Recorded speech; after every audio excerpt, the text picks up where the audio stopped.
Hello guys, দেখো তো আমার হাতে কি দেখা যাচ্ছে। টমেটো তো, চলো এটা দিয়ে কী করা হবে সেটাও দেখা যাবে।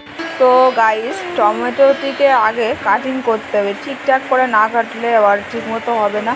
তো আমি টমেটোটিকে মাঝখান দিয়ে কেটে নিলাম।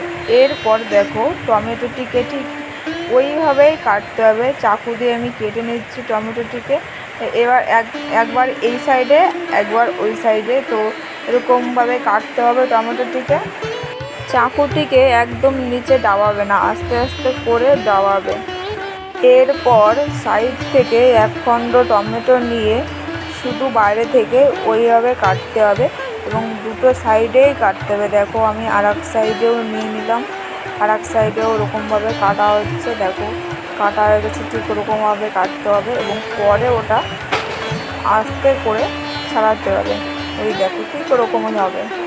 টমেটোটিকে এইভাবে সাজিয়ে সাজিয়ে রাখতে হবে। এরপর আমি আবারও আর এক খণ্ড টমেটো নিলাম এবং এই টমেটোটিকে সেম ওরকমভাবে আবারও কাটতে হবে। এরকম করে কাটতে হবে যাতে পুরোপুরি ছাড়িয়ে না যায়। প্রথম টমেটোটি যেভাবে কেটেছি দ্বিতীয় টমেটোও ঠিক ওরকমভাবেই কাটা হবে। তো আমার কাটা হয়ে গেছে এবং দুই সাইড থেকে আবারও ছাড়াতে হবে। আর মাঝখানে দেখো আমার ওইটা পড়ে গেছিলো, ওই জন্য ঠিক করলাম। আর এই দেখো এই টমেটোটি তো দেখো দুই সাইডে এরকম করে কাটা হচ্ছে। এটিও দুই সাইডে কাটা হয়ে গেলে ঠিক ওরকম করে রেখে দেব। দেখো আমার কাটা হয়ে গেছে, তো ঠিকঠাক করা হচ্ছে, রেখে দিলাম ওরকম করে দুই সাইড করে।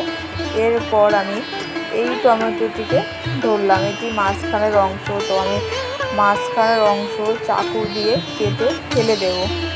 তো মাঝখানের অংশ কাটা হচ্ছে, তো আমি চাকু দিয়ে ফেলে দেব।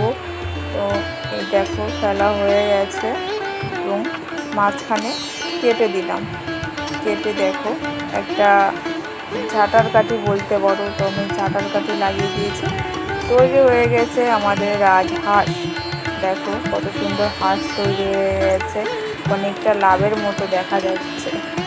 দেখতে দেখো কত সুন্দর হয়েছে, সত্যি খুব সুন্দর লাগছে শেষ পর্যন্ত দেখতে।